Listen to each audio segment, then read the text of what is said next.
Assalamualaikum warahmatullahi wabarakatuh.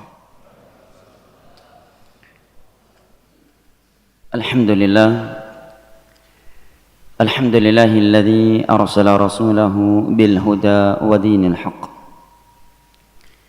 liyudhhirahu 'ala ad-dini kullihi walau karihal kafirun.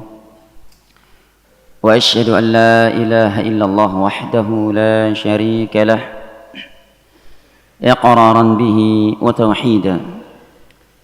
Wa asyhadu anna Muhammadan 'abduhu wa rasuluhu sallallahu alaihi wa ala alihi wa sahbihi wa sallama tasliman katsira, amma ba'd. Alhamdulillah, puji dan syukur senantiasa kita panjatkan kehadirat Allah Jalla wa Ala yang telah berfirman, wa in ta'uddu ni'matallahi la tuhsuha innal insana lazalumun kafar. Dan kalaulah kalian ingin menghitung-hitung akan nikmat Allah atas kalian, la tuhsuha, niscaya kalian tidak akan mampu menghitungnya. Innal insana lazalumun kafar, sesungguhnya manusia itu pelaku kezaliman dan kekufuran. Alhamdulillah, pada kesempatan kali ini kita telah melaksanakan ibadah salat subuh berjamaah, yang mana kita memohon kepada Allah, Rabbana taqabbal minna innaka antas sami'ul alim. Sebuah salat yang dikatakan oleh Nabi sallallahu alaihi wasallam dengan sabdanya, inna athqalas salati 'alal munafiqin salatul isya'i wa salatul fajr walau ya'lamuna ma fihima la atawhuma walau habwa. Sesungguhnya salat yang paling berat bagi orang-orang munafik adalah salat isya dan salat subuh berjamaah. Walau ya'lamuna ma fihima la atawhuma walau habwa. Dan kalaulah mereka mengetahui akan keutamaan pergi melaksanakan salat isya dan subuh, la atawhuma walau habwa, niscaya mereka akan pergi melaksanakannya sekalipun mereka harus merangkak-rangkak dari tempat mereka. Hadis riwayat Al-Imam Al-Bukhari dan Muslim dari Abu Hurairah radhiyallahu anhu. Jamaah yang dimuliakan Allah, sebagaimana Allah telah mengumpulkan kita di rumahnya yang mulia ini, maka kita juga memohon kepadanya agar kembali mengumpulkan kita di dalam syurga firdausnya di hari kiamat kelak. Amin ya rabbal alamin. Jamaah yang dimuliakan Allah rahimani wa rahimakumullah, apa kiranya jika dikatakan kepada kita waktu Anda hanya 1,5 jam untuk mempersiapkan diri, mempersiapkan berkas, mempersiapkan pertanggungjawaban terhadap apa yang telah Anda lakukan. Jika Anda tidak mampu mempertanggungjawabkannya, maka Anda akan dimasukkan ke dalam penjara. Maka tentunya orang yang dikatakan kepadanya seperti ucapan tersebut, dia tidak akan bisa hidup tenang lagi. Dia tidak akan lagi merasakan nikmatnya makanan dan nikmatnya minuman. Bahkan dia tidak akan tentram lagi berada di tengah-tengah orang-orang yang ia cintai, karena waktu yang sangat singkat yang diberikan kepadanya, yaitu hanya 1,5 jam. Dalam waktu tersebut dia harus melepaskan atau mempersiapkan pertanggungjawaban yang kalau dia tidak mampu mempertanggungjawabkan apa yang telah ia lakukan tersebut, ia akan dimasukkan ke dalam penjara sekian lama. Maka tidakkah kita merenungi, tidakkah kita mengingat akan hari-hari yang akan kita lewati setelah kematian nanti, hari-hari yang penuh dengan pertanggungjawaban, hari-hari yang penuh dengan pembalasan terhadap apa yang telah kita lakukan selama kita hidup di dunia ini. Dan kehidupan kita di dunia ini, andai kata kita diberikan umur yang merupakan umur mayoritas umat Nabi sallallahu alaihi wasallam, maka kalau mau dikalkulasikan dengan kehidupan, dengan hitungan dunia, kehidupan kita ini tidak lebih dari 1,5 jam. Kenapa demikian? Karena Nabi SAW bersabda, Inna a'mara ummati baina 60 wa 70 wa qalilun man jawaza dhalik. Umur mayoritas umatku itu antara 60 dan 70 tahun. Sangatlah sedikit di antara mereka yang memiliki umur lebih dari itu. Sedangkan Allah berfirman, wa inna yawman 'inda rabbika ka'alfi sanatin mimma ta'uddun. Satu hari di sisi Rabbmu di hari kiamat itu seperti 1000 tahun di dunia ini. Yang mana satu hari notabene-nya mayoritasnya adalah 12 jam. Atau satu hari satu malam 24 jam. Maka kalau mau dibagikan satu hari di akhirat untuk umur kita di dunia ini yang rata-rata dari 60 hingga 70 tahun, maka kehidupan kita di dunia ini hanya 1,5 jam. 1,5 jam di akhirat itu menyamai umur kita di dunia ini 70 tahun kurang lebih. Ini andai kata kita termasuk dari orang-orang yang mendapatkan umur seperti itu. Belum lagi dengan hari-hari lainnya di akhirat yang panjangnya seperti 50.000 tahun di dunia ini. Allah berfirman 50.000 sanah. Seperti 50.000 tahun di dunia ini. Sehingga ada yang bertanya kepada sahabat Abdullah bin Abbas radhiyallahu anhuma akan tafsir ayat tersebut. Kenapa di sebagian ayat Allah menyatakan seperti 1000 tahun dan sebagian ayat yang lain Allah menyatakan seperti 50.000 tahun. Artinya orang ini bertanya, adakah kontradiksi antara dua firman Allah ini? Maka beliau menjawab, dia adalah 2 hari yang Allah beritakan di dalam Al-Qur'annya yang akan terjadi di hari kiamat. Artinya 2 hari tersebut diberitakan oleh Allah Jalla wa'ala di dalam kitabnya. Dan sesuatu yang ada dalam Al-Quranul Karim tidak ada kontradiktifnya. Karena Allah menyatakan, walau kana min 'indi ghairillahi lawajadu fihi ikhtilafan katsira.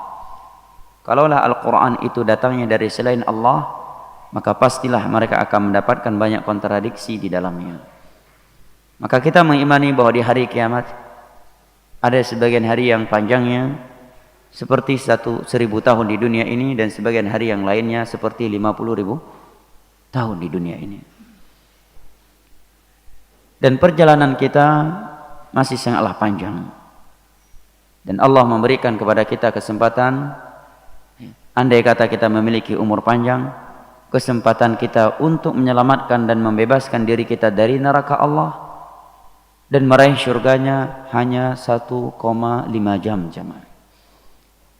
Hanya 1,5 jam waktu kesempatan yang diberikan kepada kita.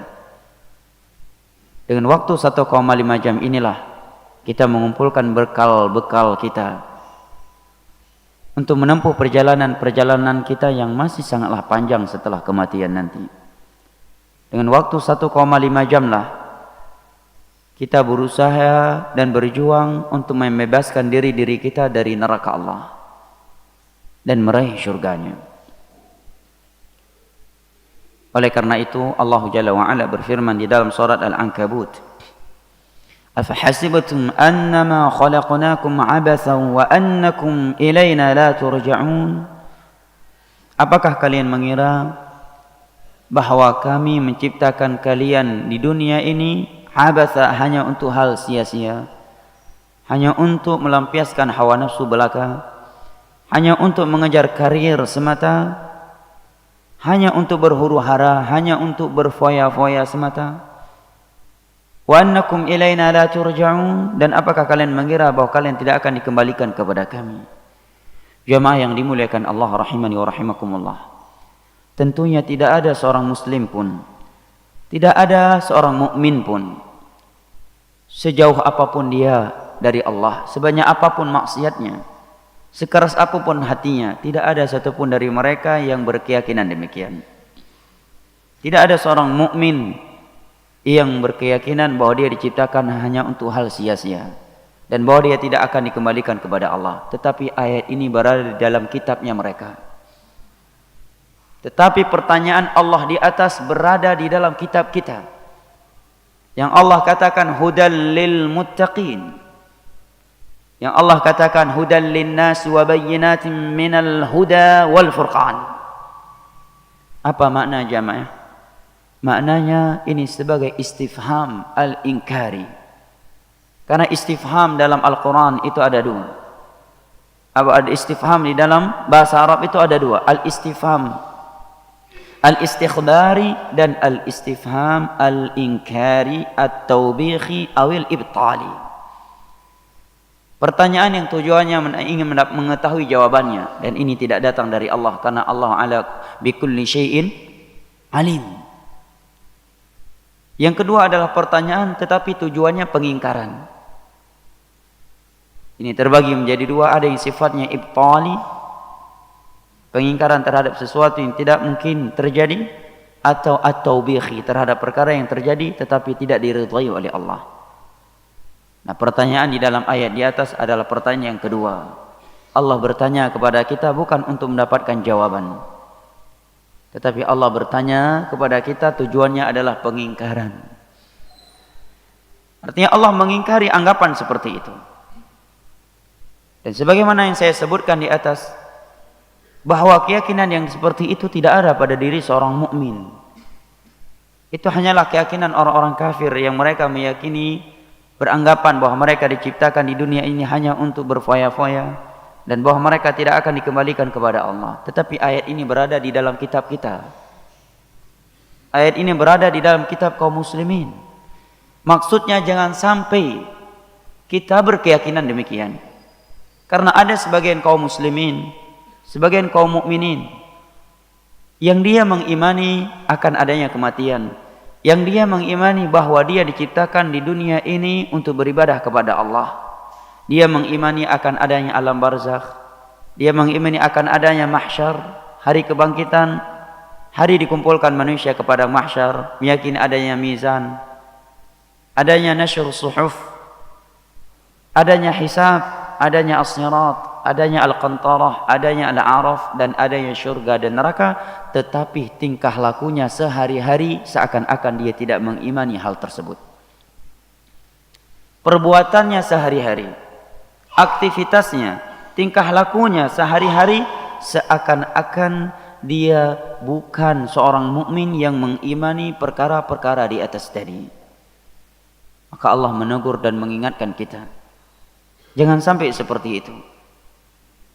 Karena kalau orang kafir, mereka berfoya-foya, mereka berhuru-hara, mereka hanya memprioritaskan, yang mereka pikirkan hanyalah melampiaskan hawa nafsu mereka, karena memang landasan tidak adanya iman mereka terhadap alam barzakh, hari pembalasan, hari kebangkitan, syurga dan neraka.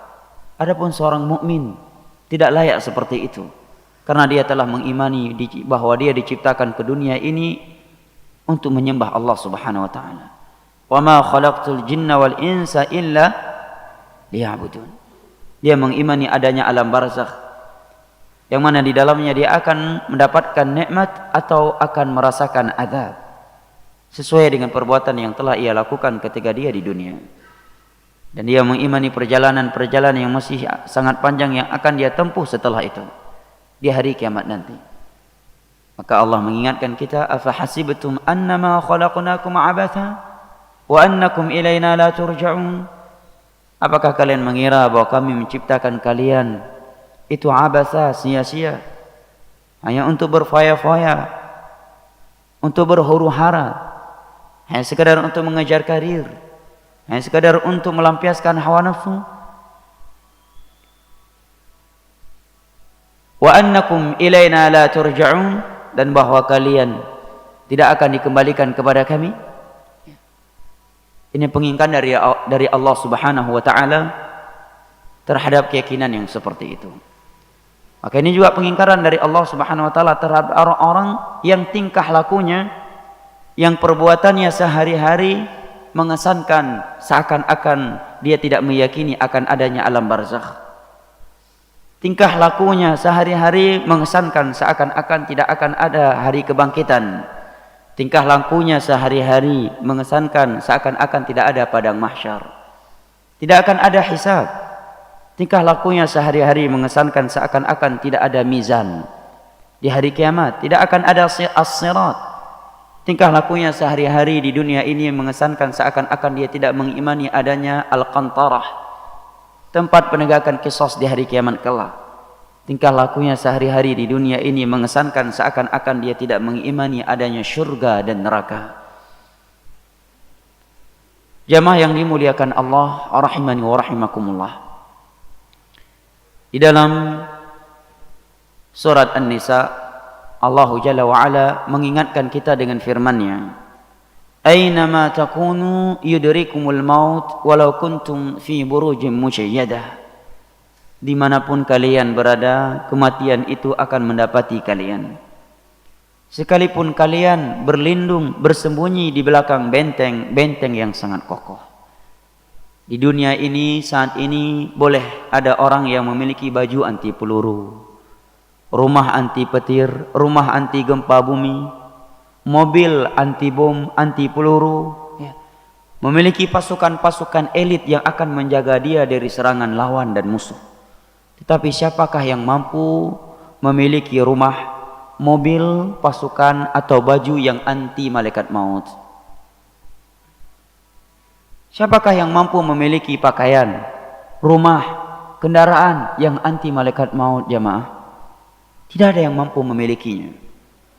Bagaimana kekuasaan dan kerajaannya Fir'aun, raja yang paling bengis, yang paling kejam, karena kerajaan yang dia miliki yang paling tinggi di dunia saat itu. Dia juga telah mati. Namrud, raja yang cukup bengis, yang cukup kejam. Saking bengisnya dia na'udzubillahi min dzalik, dia ingin memperkosa Nabi Allah Subhanahu wa taala, Sarah, istrinya Nabi Ibrahim, Khalilullah alaihi salatu wassalam. Allah ingin menampakkan kekuasaannya. Rupanya Namrud dimatikan dengan apa, jamaah? Bukan dengan nuklir, bukan pula dengan pesawat tempur, bukan pula dengan bom, tetapi Allah mematikan Namrud dengan seekor lalat, jemaah. Dengan seekor lalat. Maka Allah mengingatkan kita, aina ma takunu yudrikumul maut. Dimanapun kalian berada, kematian itu akan mendatangi kalian. Walau kuntum fi burujim musyayyadah, sekalipun kalian berada di belakang benteng-benteng yang sangat kokoh, yang mana musuh tidak bisa melewatinya, karena dia berada di belakang benteng yang sangat kokoh, dijaga oleh puluhan ribu atau bahkan jutaan pasukan-pasukan elit, di dalam gedung-gedung yang anti peluru, anti roket, anti bom, yang mana pasukan atau lawan-lawannya, musuh-musuh yang sedang mencarinya tidak bisa menembusnya, tetapi malaikat maut akan menembusnya, jamaah. Di dalam surat Ali Imran, Allah Jalla wa Ala berfirman, kullu nafsin dha'iqatul maut, setiap yang bernyawa pasti akan mati. Kematian sesuatu yang pasti, selalu menghantui, tetapi tidak dapat diprediksi kapan dia datang. Dia tidak kenal dan dia tidak pandang bulu. Apakah kita seorang yang kaya ataukah seorang yang miskin, seorang raja ataukah seorang rakyat, seorang yang sudah bertobat atau belum bertobat? Apakah kita sudah memiliki umur yang lanjut, umur yang panjang, sudah tua ataukah masih muda? Dia akan datang seketika yang fa idza jaa ajaluhum la yastakhiruna sa'atan wa la yastaqdimun. Apabila ketentuan dari Allah telah datang, tidak ada satupun di antara kita yang mampu mengakhirkan dan mampu menyegerakan. Pihak medis hanya mampu berusaha, dan mereka tidak bisa memastikan ini orang akan bisa akan hidup. Mereka tidak bisa membuat ini orang agar cepat mati atau ditunda kematiannya. Bahkan bisa jadi seorang dokter yang ingin mengobati, yang telah memprediksi pasiennya akan meninggal dalam waktu dekat, rupanya dia duluan yang meninggal sebelum pasiennya yang sudah ia prediksi akan meninggal dalam waktu dekat. Oleh karena itu Allah Jalla wa Ala mengingatkan kita dalam surat Al-Qiyamah, kalla idza balagatit taraqi wa qila man raq. Sekali-kali tidak, tatkala ruh yang ditarik oleh malaikat maut itu sudah sampai di kerongkongannya, sudah sampai ke kerongkongannya, dikatakan kepadanya, man raq, siapakah yang mampu menyembuhkan engkau, yang mampu menahan ruh kamu tidak ditarik dari jasadmu? Siapa yang mampu? Di sisinya ada ribuan pasukan elit, dia punya harta yang cukup banyak, dia memiliki tahta yang sangat tinggi, seorang yang sangat dimuliakan, ditakuti oleh manusia di daerahnya. Begitu dia sudah terbujur sakit, kematian sudah berada di hadapannya, malaikat maut sudah berada di sisinya, nyawa yang sedang ditarik dari jasadnya sudah sampai ke kerongkongannya, dikatakan oleh malaikat kepadanya, man raq, siapa yang bisa menghalangi kami? Siapa yang bisa menyembuhkan kamu? Siapa yang mampu menunda kematian kamu hari ini? Tidak ada yang bisa, jemaah. Wa dhanna annahu al-firaq, barulah dia sadar di saat itu bahwa dia akan berpisah. Dia akan berpisah dengan dunia ini. Dia akan meninggalkan anak istrinya. Kalau dia seorang wanita, dia akan meninggalkan anak suaminya. Dia akan meninggalkan orang-orang yang ia cintai. Dia akan berpisah dari tahtanya dan hartanya. Wa dhanna annahu al-firaq. Waltafatis saqu bis-saq ila rabbika yawma idzinil masaq. Waltafatis saqu bis-saq, di kalangan ulama tafsir ada yang menafsirkan ay bala'un bi bala'in, ujian dengan ujian, kedahsyatan dengan kedahsyatan. Ada pula yang menafsirkan bahwa kedua kakinya sudah terbujur kaku, tidak bisa bergerak dan tidak bisa lagi membawanya. Sudah terbujur kaku, terbujur sakit. Ila rabbika yawma idzinil masaq, dia sedang digiring, dihalau kepada Rabbmu di saat itu. Maka Allah Jalla wa Ala mengingatkan kita di dalam surat Ali Imran dengan firman-Nya, kullu nafsin dha'iqatul maut, setiap yang bernyawa pasti akan merasakan kematian. Tetapi jamaah yang dimuliakan Allah rahimani wa rahimakumullah, wa barakallahu fikum, yang kita khawatirkan, yang kita takutkan dan yang kita resahkan bukanlah akan kematian yang datang secara tiba-tiba, tetapi apa yang akan kita dapatkan setelah kematian.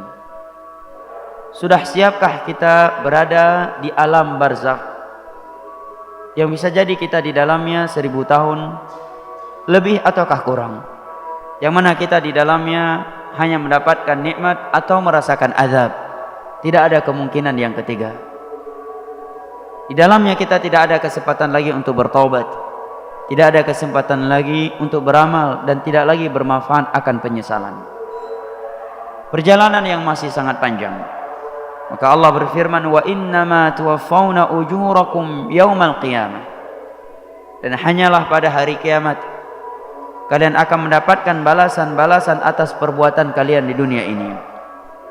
Faman zuhziha 'anil nari wa udkhilal jannata faqad faz wa mal hayatud dunya illa mata'ul ghurur. Maka barang siapa yang telah diselamatkan dari neraka Allah dan telah dimasukkan ke dalam surganya, maka sungguh dia telah beruntung. Jamaah yang dimuliakan Allah, di dalam ayat suci Al-Quran ini Allah menerangkan kepada kita standar kesuksesan. Allah menjelaskan kepada kita standarisasi kesuksesan. Karena sebagian manusia ada yang menganggap bahwa harta itu adalah standarisasi kesuksesan.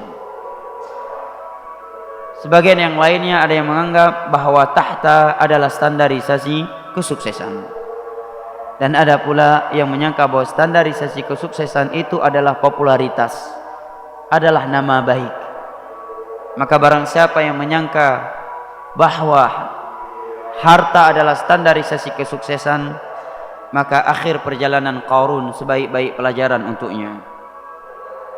Di mana Allah Jalla wa Ala menerangkan di dalam Al-Qur'anul Karim bahwa Qarun seorang yang memiliki harta yang luar biasa. Allah berfirman dalam surat Qasas, "Wa inna Qaruna kana min qaumi Musa fabagha 'alaihim wa inna mafatihahu latanu bil 'usbati ulil quwwah id qala lahu qaumuhu la tafrah innallaha la yuhibbul farihin wabtaghi fima ataka Allahu ad-daral akhirah wa la tansa nasibaka minad dunya wa ahsin kama ahsana Allahu ilaik wa la tabghil fasada fil ardi innallaha la yuhibbul mufsidin." Sesungguhnya Qarun termasuk kaum Nabi Musa alaihissalam, artinya dari kalangan Bani Israel yang harus mengikuti ajaran Nabi Musa alaihissalam. Ya Allah turunkan kepada Bani Israel. Fabagha alaihim, tetapi karena kekayaannya dia sombong, enggak mau mengikuti Nabi Musa alaihissalam. Karena dia merasa dia yang paling kaya. Sedangkan yang bersama Nabi Musa alaihissalam rata-rata adalah orang miskin. Rata-rata orang kere. Rata-rata orang rendahan menurut dia. Sedangkan dia adalah orang yang high class, orang yang paling kaya. Maka dia bersikap sombong, enggak mau menghadiri majelisnya Nabi Musa alaihissalam. Karena mayoritas orang yang berada di majelisnya Nabi Musa alaihissalam orang-orang miskin, orang-orang kiri. Sedangkan dia adalah orang yang kaya, kaum high class, sehingga enggak mau duduk bersama orang-orang yang berada di sisi Nabi Musa alaihissalam. Fabagha alaihim, dia sombong kepada orang-orang yang mengikuti Nabi Musa alaihissalam dari kalangan Bani Israel. Kemudian Allah menyebutkan, menggambarkan kepada kita akan kekayaan Qarun. Wa inna mafatihahu latanu bil usbati ulil quwwah. Kunci hartanya si Qarun itu, baru kuncinya saja hanya mampu diangkat oleh al-usbah. Al-usbah ada yang menafsirkan 9 orang terkuat. Ada pula yang menafsirkan 40 orang terkuat di saat itu. Itu arti al-usbah. Ini kunci kekayaannya. Hanya mampu diangkat oleh 9 orang terkuat. Sebagian ulama tafsir menafsirkan al-usbah adalah 40 orang terkuat. Ini baru kunci kekayaannya. Subhanallah, kekayaan yang luar biasa. Sehingga dia angkuh, bersikap sombong, menganggap dirinya kaum yang high class, sehingga enggan duduk di majelisnya Nabi Musa alaihissalam. Karena notabene orang-orang yang berada di majelisnya Nabi Musa orang-orang miskin, orang-orang kere. Dan ada orang seperti itu. Dia maunya kalau ikut hadir majelis ilmu, majelis ilmunya khusus untuk orang-orang yang high class. Ya, nggak mau kelas ekonomi. Jangankan kelas ekonomi, bisnis pun nggak mau. Maunya yang eksekutif. Ya. Akhirnya dapatnya es kosong. Ya. Di sisi Allah Subhanahu Wa Taala kemuliaan itu hanya dengan ketakwaan. Inna akramakum indallahi atqakum. Kemuliaan orang yang paling mulia di sisi Allah itu adalah yang paling bertakwa. Wa ma amwalukum wala auladukum billati tuqarribukum indana zulfa. Harta kalian bukanlah dengan harta semata. Dengan anak keturunan kalian akan mendekatkan diri kalian kepada kami. Jika harta dan anak keturunan tersebut tidak digunakan, tidak mendekatkan diri kita kepada Allah Jalla wa Ala. Maka Allah sebutkan bahwa kaum yang fi Qarun mengingatkan Qarun, la tafrah, wahai Qarun, kamu jangan angkuh dengan harta kamu. Innallaha la yuhibbul farihin. Allah itu tidak cinta kepada orang-orang yang angkuh. Ini pesan kaum Qarun yang pertama. Kemudian mereka menyatakan, Allah hikayatkan, wabtaghi fima ataka Allahu daral akhirah. Wahai Qarun, carilah kehidupan akhirat yang telah Allah berikan untukmu. Wala tansa nasibaka minad dunya, dan janganlah engkau melupakan bagian kamu dari dunia ini. Sehingga kurang tepat kalau kita membalik kalimat ini, karena terkadang orang menyatakan carilah dunia sesukamu tapi jangan lupa akhirat. Seringnya orang kan berkata demikian. Itu kurang tepat. Tepatnya carilah akhirat tapi jangan kamu lupakan duniamu. Ini dua kalimat yang berbeda. Karena kalimat yang pertama menunjukkan dunia lebih prioritas. Sedangkan kalimat yang kedua, carilah akhirat tapi jangan kamu lupakan duniamu. Di sini menunjukkan bahwa akhirat lebih diprioritaskan daripada dunia. Sebagai contoh misalkan, ada seorang ayah berkata kepada anaknya, "Nak, kamu ke pasar beli beras 1 karung ya. Beli beras 1 karung. Tapi jangan lupa nak, kamu belikan secangkir kopi buat ayah." Pulang si anak, yang dia bawa pulang hanya secangkir kopi, tidak dia bawa berasnya. Marah nggak si ayah? Marah, karena yang utama tadi apa? Beras. Tapi andai kata si anak pulang membawa sekarung beras dan lupa membawakan secangkir kopi, si ayah tidak akan marah. Karena tuntutan utama dia tadi adalah beras. Carilah akhirat kata Allah, dan jangan kamu lupakan dunia. Jangan kita balik, carilah dunia sesukamu tapi jangan lupa akhirat. Berarti kita telah menomor 2 kan akhirat di atas dunia. Tapi Allah menyatakan wabtaghi fima ataakallahu daral akhirah. Carilah kehidupan akhirat yang telah Allah berikan kepadamu. Wala tansa nasibaka minad dunya, tetapi jangan kamu lupakan bagian kamu dari dunia. Karena dunia adalah jembatan akhirat, bekal, kesempatan untuk mengumpulkan bekal ke negeri akhirat. Pesan mereka yang berikutnya, wala wa ahsin kama ahsanallahu ilaik, berbuatlah kebaikan kepada manusia sebagaimana Allah telah berbuat baik kepada kamu. Karena harta yang kita miliki itu semata-mata milik Allah Subhanahu wa taala. Allah memberikan dan menitipkannya kepada kita. Allah ingin melihat apa yang akan kita lakukan dengannya. Di dalam sebuah hadis yang diriwayatkan oleh Imam Muslim dari Abu Sa'id Al-Khudri radhiyallahu an, Nabi bersabda, "Innad dunya hulwatun khadirah wa innallaha mustakhlifukum fiha fayanzuru kaifa ta'malun." Sesungguhnya dunia ini manis lagi hijau. Dan sesungguhnya Allah akan memberikan dunia ini kepada kalian. Ada yang diberikan tahta, ada yang diberikan harta. Maka Allah ingin melihat apa yang akan kalian lakukan dengan apa yang Allah berikan tersebut. Dan kalau Allah mau berkehendak, maka Allah akan mampu mengambilnya sekejap mata memandang jamaah. Kemudian pesan kaum Qarun yang berikutnya, wala tabghil fasada fil ard. Wahai Qarun, janganlah engkau melakukan kerusakan di muka bumi ini dengan hartamu. Sesungguhnya Allah tidak mencintai orang-orang yang berbuat kerusakan, orang-orang yang melakukan kerusakan. Apa tanggapan Qarun jamaah? Ketika kaumnya menasihatinya dengan nasihat-nasihat indah di atas, Qarun menjawab, innama utituhu ala ilmin indi. Saya mendapatkan kehebatan ini karena kecerdasanku. Dia lupa bahwa itu titipan dari Allah. Mestinya dia menjawab, wa ma bikum min ni'matin famin Allah.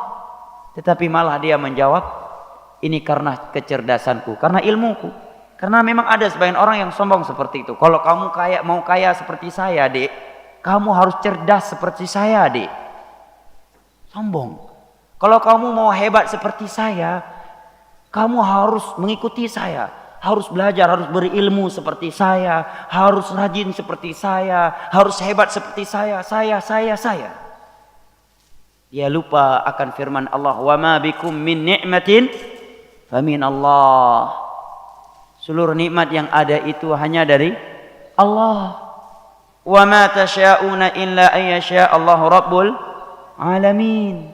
Huwa alladhi khalaqakum wa ma ta'malun. Wa kulla syai'in khalaqnahu biqadar. Dia lupa. Malah setelah itu dia semakin angkuh. Fa kharaja ala qaumihi fi zinatihi qala alladhina yuriduna alhayata ad-dunya ya laita lana mithla ma utiya Qarun innahu ladzu hazzin azim. Dia malah keluar memamerkan perhiasannya. Maka orang-orang yang hati mereka condong kepada dunia berkata, aduhai kalau kita memiliki apa yang dimiliki oleh Qarun. Sesungguhnya Qarun adalah orang yang sukses. Ini golongan yang pertama yang menganggap bahwa standarisasi kesuksesan itu adalah harta yang banyak. Tetapi sebaliknya, orang-orang yang beriman justru berkata, wailakum thawabullahi khairun liman amana wa amila salihan wa la yulaqaha illa as-sabirun. Orang-orang yang beriman justru berkata, binasalah kalian, sesungguhnya balasan di sisi Allah itu jauh lebih baik. Jauh lebih baik bagi orang-orang yang beriman dan mau beramal saleh. Akan tetapi yang demikian itu tidak akan ada yang memperolehnya kecuali oleh orang-orang yang bersabar. Ini pelajaran besar bagi kita bahwa harta bukanlah standar kesuksesan. Demikian pula tahta. Maka barang siapa yang menganggap bahwa tahta adalah standar kesuksesan, maka akhir perjalanan Fir'aun dan Namrud sebaik-baik pelajaran untuknya. Saking tingginya tahta, kuatnya Fir'aun, dia sombong sehingga menyatakan, ana rabbukumul a'la, saya Tuhan yang paling tinggi di dunia ini saat ini. Ucap Fir'aun. Kenapa dia berucap demikian? Karena melihat tidak ada yang lebih hebat dari dia. Dari sisi fisiknya, kekuatan, ya, kekuatannya, postur tubuhnya, kerajaannya. Dan dia ditakuti sehingga dia menyatakan, ana rabbukumul a'la, saya Tuhan yang paling tinggi saat ini. Dan dia berkata kepada menterinya, Haman, ya Haman ibn li sarhan la'alli ablughul asbab samawati fa attali'a ilahi Musa inni la adhunnuhu kadhiba. Wahai Haman, bangunkan untukku piramid, bangunkan untukku tangga-tangga ke langit, saya mau ke langit, saya ingin bertemu dengan Tuhan yang Musa. Lihat bagaimana sombongnya Fir'aun. Kenapa dia sombong demikian? Karena kerajaan yang dia miliki number wahid di dunia saat itu. Bahkan Musa saja yang Allah memberikan kekuatan, fawakazau Musa faqadha alaihi, sekali nampar orang langsung mati. Mukjizat yang Allah berikan. Ketika berhadapan dengan Fir'aun, Allah sebutkan fakharaja minha khaifa yataraqqab. Musa harus lari. Sehingga Fir'aun sombong dengan tahtanya. Maka akhir kondisi Fir'aun adalah sebaik-baik pelajaran buat kita bahwa tahta bukanlah standarisasi kesuksesan. Demikian pula nama baik juga bukan sebagai standarisasi kesuksesan. Karena Abu Jahal keturunannya lebih baik daripada sahabat-sahabat Nabi yang lainnya. Demikian juga dengan Abu Lahab, dia keturunan yang sangat mulia. Kalau bahasa kita mungkin bahasa orang Jawa, turunan mata biru ya. Kok mata biru? Darah biru. Mata biru bahaya nanti. Keturunan darah biru. Tetapi dia tidaklah lebih baik. Kenapa? Karena tidak beriman dan beramal saleh. Oleh karena itu seorang ulama tabi'in yang bernama Salamah ibnu Dinar menyatakan, kullu ni'matin la tuqarribuka ila Allahi fahiya baliyah. Setiap nikmat dunia yang tidak dapat mendekatkan diri kamu kepada Allah, ketahuilah dia bukan nikmat fahiya baliyah, tetapi dia merupakan malapetaka yang Allah timpakan kepada kamu. Bukan nikmat. Kullu ni'matin la tuqarribuka ila Allahi fahiya baliyah. Setiap nikmat dunia yang tidak dapat mendekatkan diri engkau kepada Allah, maka dia adalah malapetaka.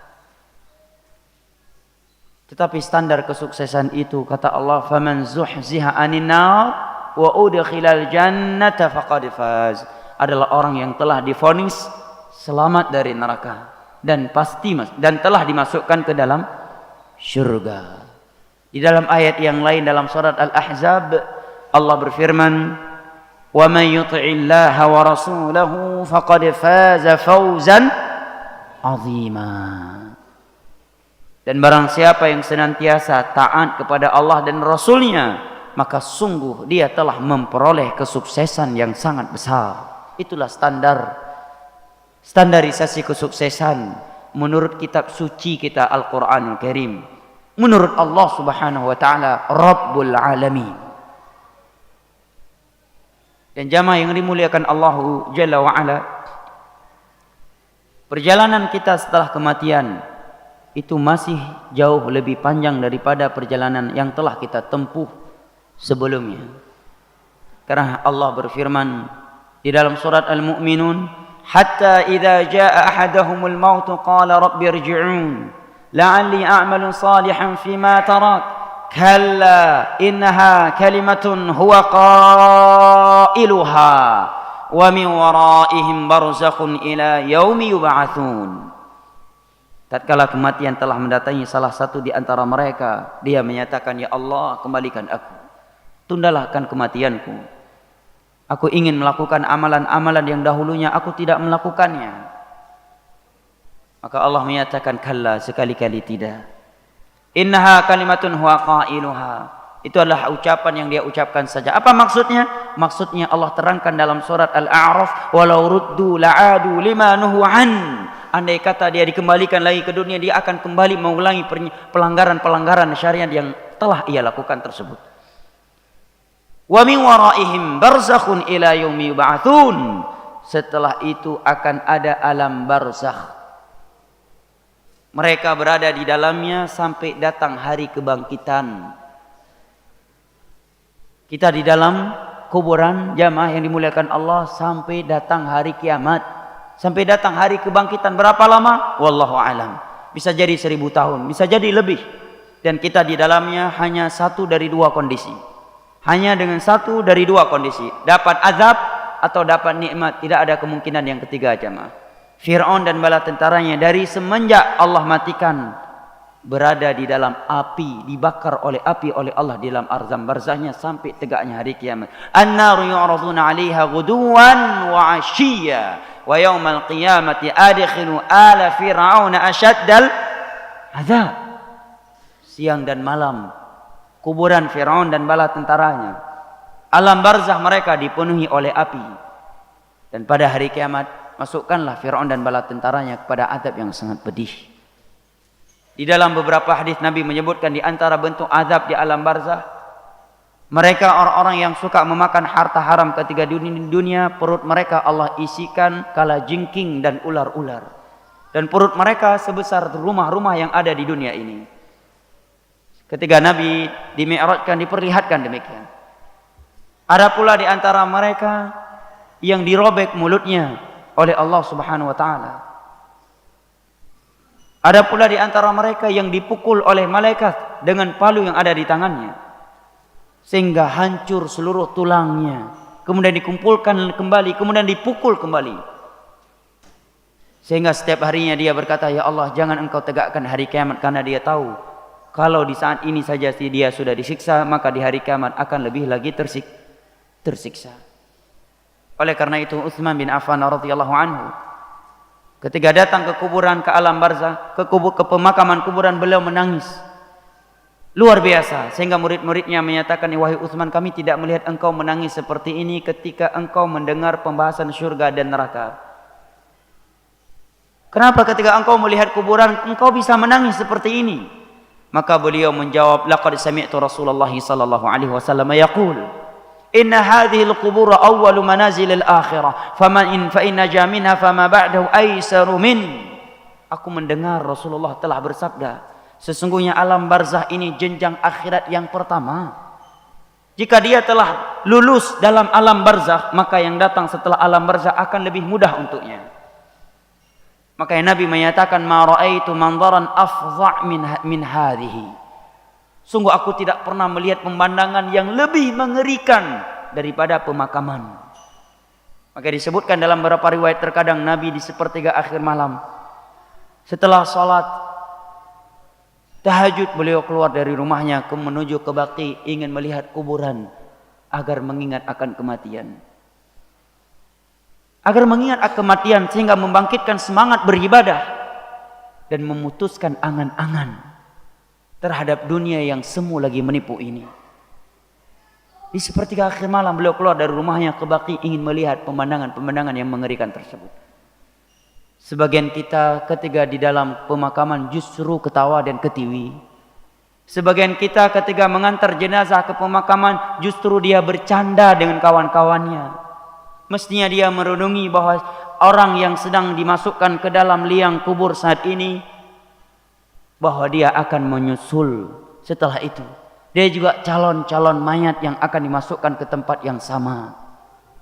Ini malah sebagian orang di pemakaman ketawa ketiwi, bercanda.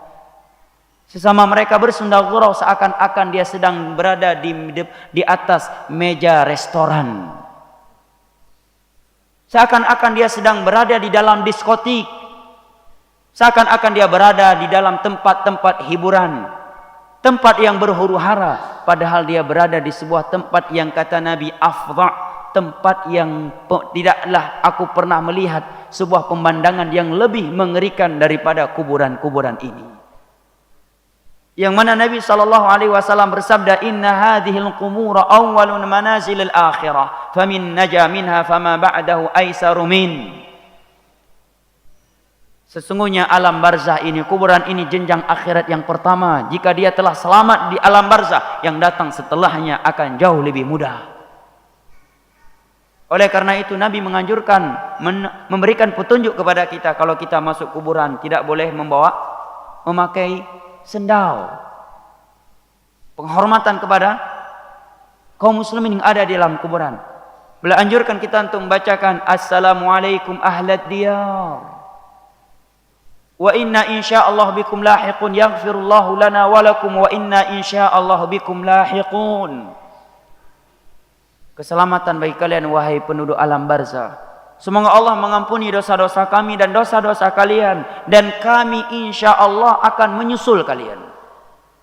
Bagaimana kiranya kalau ada orang dipotong lehernya di depan kita, kemudian dikatakan kamu akan menyusul setelah ini. Apakah bisa makan setelah itu? Bisa hidup tenang? Bisa tidur nyenyak? Bisa menikmati nikmat dunia ini? Di depan kita lehernya disembelih atau dimasukkan ke dalam lubang tertentu, kemudian dikatakan Anda akan menyusul setelah ini. Itulah alam barzah. Memang tidak ada yang berkata, tetapi pemandangan tersebut mengatakan kepada kita yang mengantarnya, kalian adalah calon-calon mayat yang sama. Kalian akan menyusul, kalian juga akan dimasukkan ke dalam liang kubur yang sempit dan mengerikan ini. Ini maknanya keberadaan kita di dalam pemakaman jamaah. Bukan malah ketawa ketiwi, bercanda, bersunda gurau. Utsman bin Affan ketika datang ke pemakaman, baka hatta tabulla lihiyatuh, beliau menangis sampai basah jenggotnya.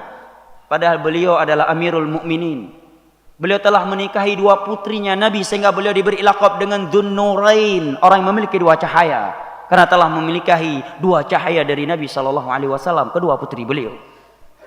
Dan beliau sudah dijamin masuk surga, termasuk al-asharatul mubasysyirin bil jannah, 10 sahabat yang diberitakan masuk surga dalam satu waktu yang sama. Begitu beliau masuk ke pemakaman, beliau menangis hatta tabulla lihiyatuh, sampai basah jenggotnya. Kemudian dikatakan kepadanya, kenapa demikian?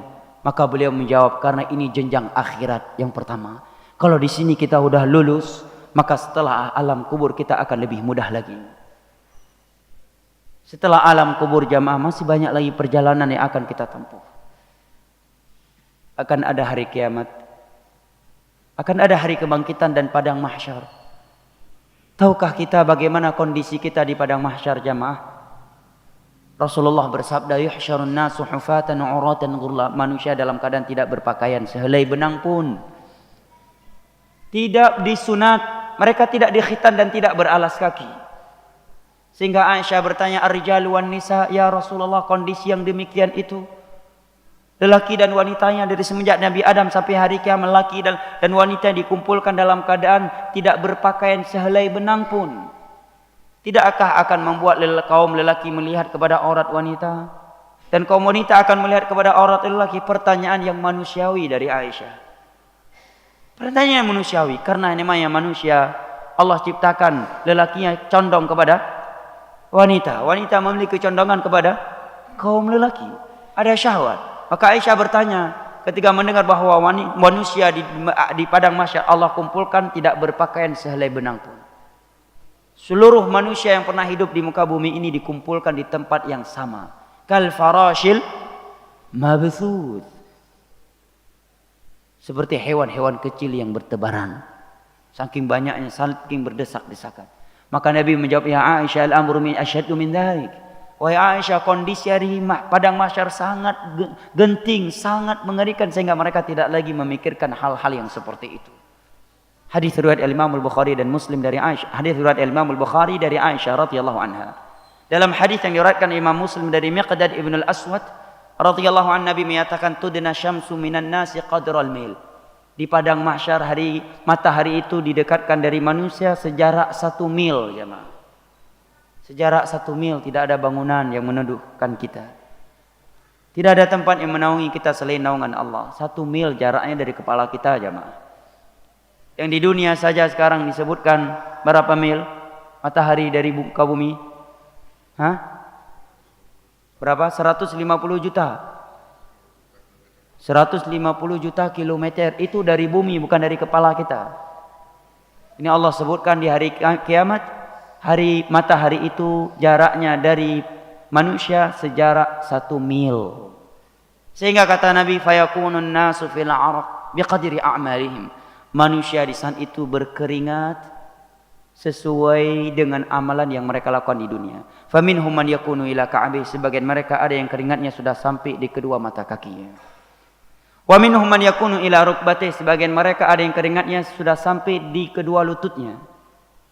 Ada di antara mereka yang keringatnya sudah sampai ke pinggangnya. Wa minhum man yuljimul araqu iljama, dan di antara mereka ada yang sudah tenggelam dengan keringatnya karena banyaknya dosa yang ia lakukan ketika di dunia. Saking dahsyatnya padang mahsyar, jamaah, kita semua di saat itu mendatangi Nabi Adam untuk memohon kepada Allah menyegerakan hisab. Nabi Adam pun menjawab tidak mampu. Kemudian kita mendatangi Nabi Nuh, mendatangi Nabi Ibrahim, mendatangi Nabi Musa, mendatangi Nabi Isa, sampai kita mendatangi Nabi kita sallallahu alaihi wasallam. Maka Nabi pun menyatakan ini hak saya. Nabi pun sujud di bawah arsy-Nya Allah, memuji Allah dengan pujian-pujian yang beliau belum pernah memuji Allah dengannya ketika di dunia. Maka Allah pun menyatakan, ya Muhammad irfa' ra'sak wasal tu'ta washfa' tusyafa'. Wahai Muhammad, angkat kepalamu, memintalah akan diberikan, dan berilah syafaat akan diizinkan. Maka Nabi pun memohon kepada Allah agar hisab kita disegerakan. Kita meminta untuk disegerakan hisab saat itu bukan karena kita sudah siap untuk dihisab, jamaah. Karena kalau hisab sudah semakin cepat berarti penetapan tempat syurga atau neraka juga sudah semakin dekat. Tetapi karena dahsyatnya padang mahsyar membuat kita saat itu memohon kepada para nabi agar memohon kepada Allah menyegerakan hisab kita. Hisab itu bukan perkara kecil, jemaah. Hisab itu terbagi menjadi 2. Ada hisab yang sifatnya arad. Allah memaparkan, ini loh dosa-dosa kamu ketika di dunia. Ketika kita sudah takut dan pesimis, Allah katakan, wa inni satartu 'alaika fid dunya wa inni aghfiruha laka al-yauma. Saya akan mengampuni dosa-dosa kamu ini, wahai hambaku. Dan aku telah menutupinya ketika engkau di dunia karena nilai tauhid yang dia bawa. Karena dia bertemu dengan Allah tidak membawa dosa syirik. Allah berfirman dalam hadis qudsi yang diriwayatkan oleh Imam Tirmidzi dari Anas bin Malik, ya ibna Adam law ataitani biqarabil ardi khataaya thumma laqitani la tusyriku bi syai'a la laqituka biqarabiha maghfirah. Wahai anak Adam, apabila engkau berjumpa denganku menghadap kepadaku membawa dosa maksiat seluas dunia. Bayangkan dosa maksiat yang dia bawa seluas dunia, bukan seluas Bali. Bukan sekedar seluas Bali, tetapi seluas dunia maksiatnya. Begitu besar, begitu banyak maksiatnya.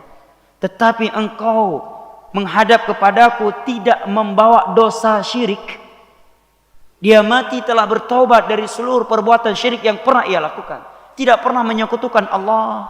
Maka akan aku berikan kepadamu untukmu ampunan seluas dunia pula. Ini namanya hisabul arad yang Allah menyatakan di dalam Al-Quran, fa amma man yuhasabu hisabai yasira wa yanqalibu ila ahlihi masrura. Ini hisabul arad. Yang kedua adalah hisabun niqash, diskusi dari Allah. Dicela oleh Allah, didiskusi oleh Allah. Kenapa kamu berbuat maksiat ini? Kenapa kamu melakukan ini dan ini? Orang yang seperti ini, kata Nabi, man nuqisha fil hisabi udzib. Barang siapa yang didiskusikan oleh Allah dalam hisabnya, pasti dia akan binasa, pasti dia akan diazab setelah itu. Dan kita tidak bisa memastikan kita termasuk dari orang yang dihisab dengan hisab yang pertama, ataukah termasuk dari orang-orang yang dihisab dengan hisab yang model kedua. Na'udzubillah min dzalik. Di dalam beberapa riwayat disebutkan bahwa sebagian orang lama hisabnya seperti 400 tahun di dunia ini. Dia dihadapkan, diberdirikan di hadapan Allah, lamanya seperti 400 tahun di dunia ini. Sebagian kita belum diberdirikan, baru dikirim surat panggilan atas dugaan kasus korupsi. Baru dipanggil, kirim surat pemanggilan. Belum dipakaikan baju yang warna pink itu. Warna pink apa warna merah jambu? Hah? Belum dipakaikan baju itu, baru dikirim surat sama mereka. Ya, bisa jadi langsung stroke dia. Langsung biru wajahnya, gigi pun ikut biru. Gak bisa lagi menikmati makanan yang telah disediakannya. Stres langsung. Bahkan tidak sedikit di antara mereka pingsan ketika mau dijemput. Padahal dijemput dibawa ke gedung, bukan dibawa ke dalam kuburan. Ke gedung dibawanya. Pucat dia. Ke gedung padahal dibawanya. Pucat dia. Ini kita akan diaudit oleh Rabbul Alamin, jamaah. Yang mengaudit kita Rabbul Alamin, yang mengetahui segala sesuatu. Sebagian kita lamanya 400 tahun, jamaah. Bayangkan 400 tahun lamanya dia berdiri di hadapan Allah. Sebagian kaum mukminin lama hisabnya seperti waktu antara salat zuhur dan asar. Sebagaimana di dalam beberapa riwayat yang sahih. Panjang jamaah perjalanannya. Masih sangat panjang, tapi waktu kita yang sudah habis.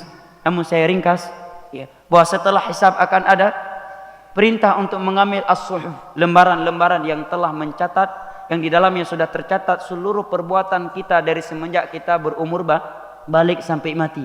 Semuanya tercatat di situ.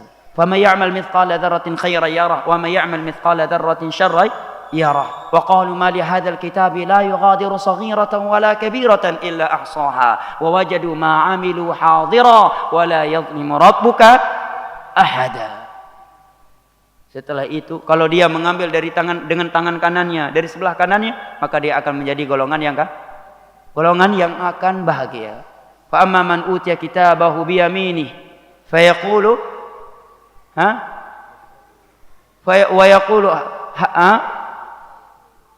ha umqra'u kitabiyah inni dhanantu anni mulaqin hisabiyah fa huwa fi 'ishatir radiyah. Dia berada di dalam kehidupan yang menyenangkan. Tetapi sebaliknya kalau dia mengambil catatan amalannya dengan tangan kirinya, maka dia akan binasa. Dia akan menyatakan walam adri ma ya laitani lam uta kitabiyah. Aduhai kalau saya tidak diberikan lembaran ini, karena dia lihat semua maksiatnya tertulis, kesyirikan, ya kebidahan, maksiat yang ada tertulis semua di situ. Maka dia menyatakan ya laitani lam uta kitabiyah. Aduhai kalau saya tidak diberikan catatan ini. Walam adri ma hisabiyah. Aduhai kalau saya tidak tahu akan dihisab. Karena dia kalau begitu dia tahu akan hisab, dia sudah sadar pasti akan binasa. Karena lembaran-lembaran catatan amalannya tadi. Ya laitaha kanatil qadhi. Aduhai kalau kematian itu sudah merupakan perjalanan terakhir. Karena sebagian orang mengira dengan dia mati sudah selesai. Buktinya apa? Dia bunuh diri. Kalau setiap ada masalah, sebagian orang bunuh diri. Dia kira dengan mati selesai masalahnya. Padahal perjalanan setelah kematian itu lebih ngeri, lebih panjang, dan lebih mengerikan. Ini orang menyatakan liya laitaha kanatil qadhi. Aduhai kalau kematian itu adalah pemutus, adalah perjalanan terakhir. Rupanya masih panjang perjalanannya, kata orang ini. Halaka anni sultaniya ma aghna anni maliya. Telah hilang dariku kekuasaanku, dia telah membinasakanku, harta yang aku miliki rupanya tidak bermanfaat. Maka Allah katakan khudhuhu faghullu, carik dia dan lemparkan dia ke dalam neraka jahannam, ke dalam neraka jahim. Setelah itu akan ada mizan jamaah, timbangan amal saleh. Setelah itu ada sirat, jembatan yang kata sahabat Jabir adaq minasyar wa ahad minasif, lebih tajam daripada pedang, lebih tipis daripada rambut, terbentang di atas neraka jahanam. Di atasnya ada kalali, duri-duri yang akan menyambar siapa saja yang Allah perintahkan. Coba Anda bayangkan, bagaimana kira-kiranya kita akan melewatinya. Sebuah jembatan lebih tipis daripada rambut, lebih tajam daripada pedang. Di bawahnya api neraka yang menyala-nyala, di atasnya ada duri-duri yang akan menyambar. Sehingga Nabi menyebutkan sebagian mereka ada yang melewatinya secepat kilat, secepat mata memandang, secepat lari. Ada pula yang jalan, kemudian jatuh, kemudian tersungkur ke dalam neraka jahanam. Setiap Nabi di ujung jembatan tersebut menunggu umatnya sambil berdoa, Rabbi salim salim, ya Allah selamatkan umatku ini.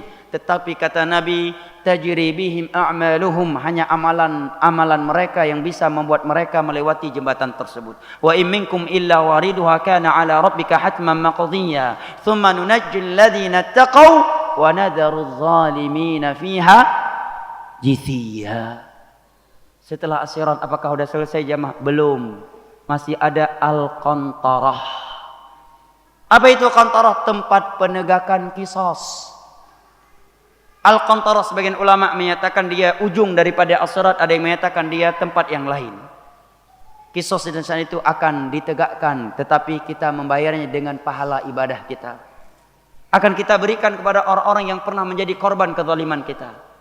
Kita berangkat dalam keadaan senang. Saya udah haji, udah puasa, pernah sholat 5 waktu, pernah sedekah, pernah bangun masjid. Rupanya begitu berjumpa dengan Allah, hasilnya nihil, sifar, kosong. Pahalanya udah diambil. Udah Allah berikan kepada korban-korban kezaliman kita. Yang pernah kita tumpahkan darahnya, yang pernah kita rendahkan kehormatannya, yang pernah kita pukul, yang pernah kita ambil hartanya. Kalau tidak cukup jamaah, dosa-dosa mereka Allah tumpukkan, Allah kumpulkan, faturihat alih, kemudian dilemparkan kepada kita. Fasuhiba bihi ala wajhi fi nari jahannam. Dia pun diseret kemudian dilemparkan ke dalam api neraka. Setelah itu apakah selesai? Belum. Masih ada sebuah tempat antara surga dan neraka yang Allah sebutkan dengan Al-A'raf. Nama surat yang ketujuh dalam Al-Quran. Datang riwayat dalam Musnad Imam Ahmad, Al-A'raf itu adalah tempat antara surga dan neraka. Di situ diberhentikan orang-orang yang amal solehnya itu, amal solehnya seberat amal kejelekan, amal kejelekannya seberat amal kebaikannya. Mereka tidak langsung dimasukkan ke dalam surga karena kejelekan mereka seberat kebaikan mereka, dan mereka tidak langsung dilempar ke dalam neraka karena kebaikan mereka seberat kejelekan mereka, sampai Allah memutuskan hukumnya kepada mereka dengan keadilan dan hikmahnya. Setelah itu barulah surga dan neraka jamaah. Yang masuk ke dalam surga nggak akan keluar lagi selama-lamanya. Sedangkan yang masuk ke dalam neraka Allah terbagi menjadi dua. Dia ada yang masuk kekal selama-lamanya, itu orang kafir, atau dia pernah muslim tetapi sebelum Islam telah batal, sebelum meninggalnya batal Islamnya. Karena keyakinan-keyakinan yang membatalkan Islam atau perbuatan-perbuatan yang dapat membatalkan Islamnya, dia mati di atas itu dan belum bertobat, maka kekal selama-lamanya dalam neraka Allah. Yang kedua, orang-orang yang mukmin, bertauhid, bertemu dengan Allah, tidak membawa dosa syirik, pelaku maksiat, maka mereka dibakar dalam api neraka, dibersihkan dari dosa-dosa mereka tersebut. Yang tidak terbakar hanya anggota sujud. Oh mending Ustaz ya, berarti kalaupun kita masuk neraka kan bisa keluar lagi Ustaz ya. Subhanallah, satu hari dalam neraka Allah paling pendek berapa jamaah? Seperti 1000 tahun di dunia ini. Siap. Kalau 7 hari kita mampir di neraka Allah, berarti maknanya berapa lama jemaah? 7.000 tahun. Kalau kita termasuk dari orang yang mendapatkan khamsina alfasanah, satu harinya seperti 50.000 tahun. Kalau sempat mampir 7 hari kali 50.000 tahun, berapa? Berapa lama jemaah? Subhanallah, waktunya sangat panjang. Dan Nabi menyatakan, inna ahwana ahli nari adaban yaumal qiyamah la rajulun yudha'u tahta rijlihi jamratan fayaghli minhuma dibaqu. Penghuni neraka yang paling ringan siksaannya adalah seorang hamba yang diletakkan 2 bara api di bawah kakinya, lantas mendidih dan meleleh otaknya. Hadis riwayat Imam Al-Bukhari dari Nu'man bin Bashir radhiyallahu anhu. Panasnya api di dunia ini, coba taruh kaki di dalam api, kepala nggak akan ikut hangus, bahkan lutut pun nggak ikut hangus. Tapi di akhirat baru diletakkan 2 bara api di bawah kaki seorang hamba, otaknya ikut mendidih dan ikut meleleh. Sehingga dia menyangka bahwa dirinya adalah penghuni neraka yang paling dahsyat siksaannya. Wa huwa ahwanuhum adzaba. Padahal dia adalah orang yang paling ringan siksaannya. Mampukah kita bertahan dalam neraka Allah? Demi Allah kita tidak akan mampu. maka jangan bermain-main dengan neraka Allah. Belum lagi minuman penghuni neraka min ma'in sadid adalah nanah, air yang mendidih yang memutuskan isi perut, minyak yang mendidih dan air yang sangat dingin yang mematikan. Ini perjalanan kita jamaah. Mudah-mudahan apa yang telah kita simak dan telah kita renungi pada kajian subuh kali ini mendatangkan manfaat kepada kita semuanya dan menjadi sebuah pelajaran bagi kita untuk mempelajari dan mengkaji jalan-jalan menuju surga Allah dan jalan-jalan yang akan menyeretkan kita ke dalam neraka Allah, karena Nabi menyatakan man khafa adlaj wa man adlaja balaghal manzil ala inna sil'atallahil ghaliyah ala inna sil'atallahi al jannah. Barang siapa yang takut dari sesuatu pasti dia akan lari. Barang siapa yang lari pasti akan sampai tujuannya. Sesungguhnya pembenaran Allah itu amatlah mahal dan surga adalah pembenaran Allah.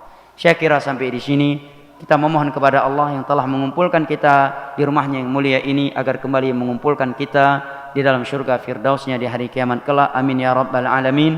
Sebagaimana kita memohon kepada Allah, Allahumma in tawafaitana fatawaffana muslimin walhiqna bis salihin. Rabbana atina fid dunya hasanah wa fil akhirati hasanah wa qina adzabannar. Jika ada hal-hal yang ingin disampaikan maka saya persilahkan dengan segala hormat. Atau karena waktu sudah habis, ada hal yang mau disampaikan? Assalamualaikum warahmatullahi wabarakatuh. Waalaikumsalam warahmatullahi. Ya, karena waktunya sempit, Ustaz nanya yang sempit-sempit saja.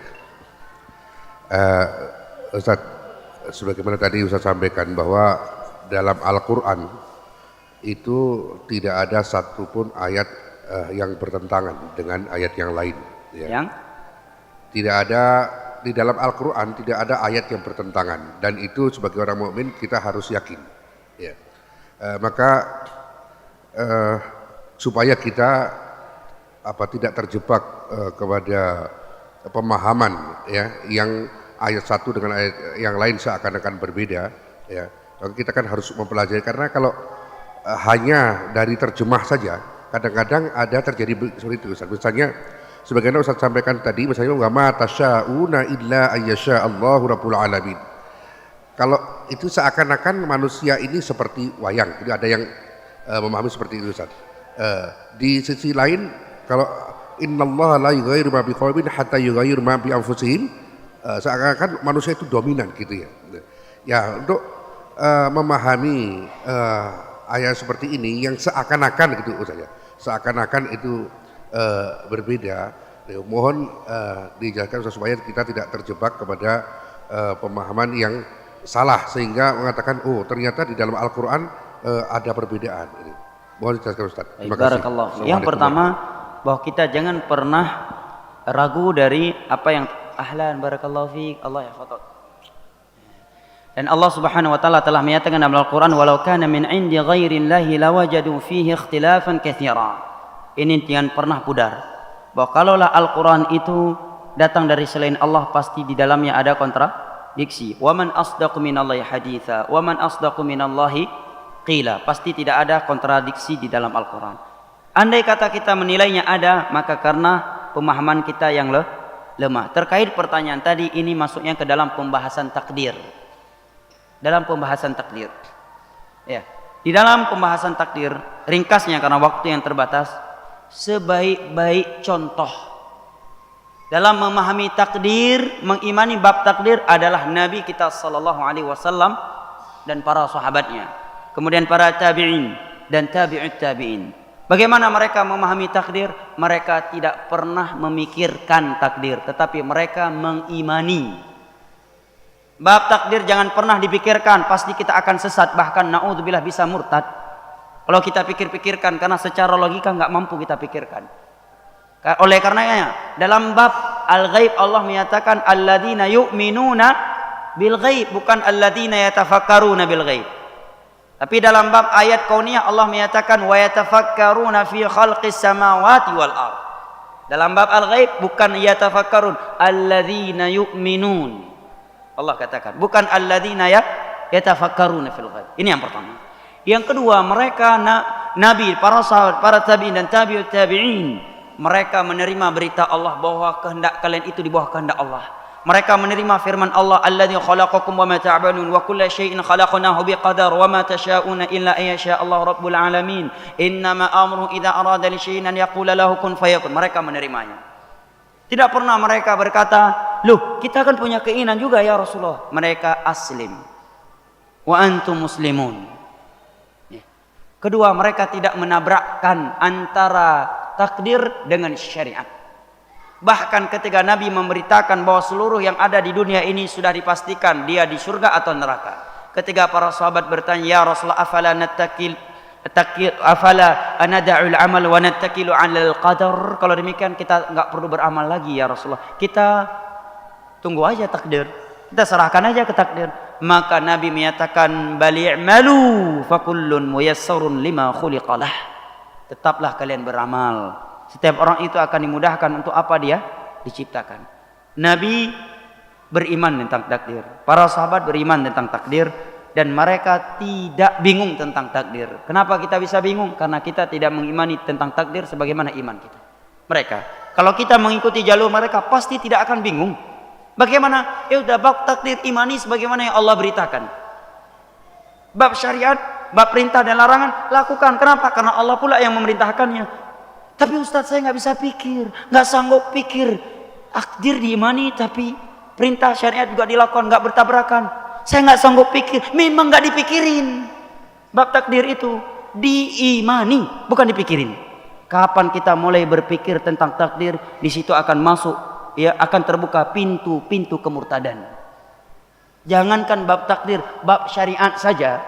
Terkadang kita nggak sanggup pikir. Contohnya jamaah, keluar angin dari mana? Dari anus, ya kan? Dari dubur. Kenapa yang kita cuci tangan? Hah? Yang kita cuci tangan, muka. Yang kita basuh kepala, kaki. Apakah angin tadi keluar dari anggota wudhu ini? Enggak, keluar dari anus. Malah bagian yang mengeluarkan anggota tubuh yang mengeluarkan angin malah enggak dicuci. Betul enggak? Iya. Demikian juga sepatu. Kata Ali bin Abi Thalib, "Law kana ad-dinu bir-ra'i lakana ma asfala minal khuffaini aula bil masah." Andai kata agama ini menggunakan logika dan rasio, maka yang paling layak untuk diusap dari sepatu bagian bawahnya, bukan bagian atasnya. Karena bagian bawah yang kotor, bukan bagian atas. Dalam syariat malah yang bagian atas yang diusap. Orang yang kotor bagian mana? Bagian bawah. Makanya Allah menyatakan, "Fala wa rabbika la yu'minun hatta yuhaqqimuka fima shajara bainahum thumma la yajidu fima qadaita wa yusallimu taslima." Mereka belum beriman kepada demi Rabbmu sampai mereka mau berserah diri menerima apa yang telah engkau putuskan, yang telah engkau sampaikan, dan tidak ada rasa berat di hati mereka sedikit pun, dan mereka berserah diri terhadap keputusan engkau. Saya kira sampai di sini, dan mudah-mudahan ini bermanfaat. Dan sekarang saya sudah kunjung ke Bali, tinggal jamaah yang berkunjung ke tempat saya, Aceh Nanggro Darussalam. Dan mudah-mudahan kita termasuk dari orang-orang yang saling kunjung mengunjungi karena Allah Subhanahu wa taala. Dan semoga kita termasuk orang-orang yang berloyalitas di bawah undang-undang dasar, radina billahi rabba wa bil islami dina wa bi Muhammadin sallallahu alaihi wasallam nabiyyan wa rasula. Innamal mu'minuna ikhwah wa'tasimu bihablillahi jami'an wa la tafarraqu. Bersatulah kalian di atas tali Allah, di atas aturan Allah, bukan aturan ormas atau aturan organisasi atau kelompok tertentu. Bersatulah kalian di atas tali Allah, di atas tauhid, di atas sunnah Rasulullah. Wala tafarraqu, dan janganlah kalian berpecah belah. Inilah standar persatuan di dalam Islam, persatuan dan kebersamaan di atas jalan Allah. Sehingga Abdullah bin Mas'ud menyatakan, antal jamaah wa al jamaah muwafaqatul haq wa in kunta wahdak. Jamaah itu adalah mengikuti kebenaran yang datang dari Al-Quran dan hadis dengan pemahaman para sahabatnya, para sahabat Nabi. Walaupun kamu sendirian di sebuah tempat, kamulah yang jamaah, kata Abdullah bin Mas'ud. Mudah-mudahan bermanfaat. Wabillahi taufiq wal hidayah. Wassallallahu ala nabiyyina Muhammad wa ala alihi wa sahbihi wasallam. Wa akhiru da'wana anil hamdulillahi rabbil alamin. Subhanakallahumma wa bihamdik asyhadu an la ilaha illa anta astaghfiruka wa atubu ilaik. Wassalamu alaikum warahmatullahi wabarakatuh.